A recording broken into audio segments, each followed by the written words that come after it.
Mga kakailanganin, isang pattern ng bilog na papel, mga scratch din na papel bilog, mga retasong nakat na mula sa mga scratches from factories. Yan, maglagay lamang ng 2 pirasong retaso sa gitna. Laging may overlap.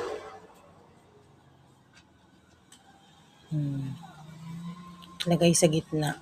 Kahit hindi mo nasundan ang pattern na bilog na papel. Yan, ang tawag dyan sa mga gamit na yan ay pagdayday. Pagtataytay. Susundan na po natin dyan ang pattern na bilog ng papel. Ayan. Lagi ring may overlap palagi para kapag tinahi,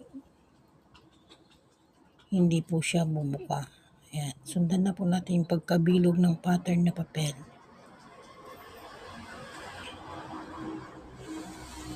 Kahit anong kulay po, gagamitin lamang naman po natin ito sa ating pot holder. Ayan. May overlap. After that, nasundan na natin yung pattern natin ng pagkabilog niya. Lalagyan na natin siya ng mga scratches na tela na mas maliliit ang cut.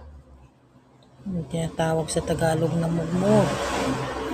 Ayan. Spread lang po natin siya para maiwasan na may makapal na parte para hindi po mabali ang karayom kung ito ay tatahiin. Spread lang natin yan. And then, kuha tayo ng mas malalaking retaso. Kailangan matakpan natin yung buong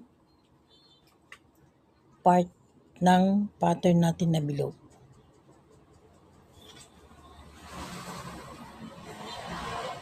Ayan.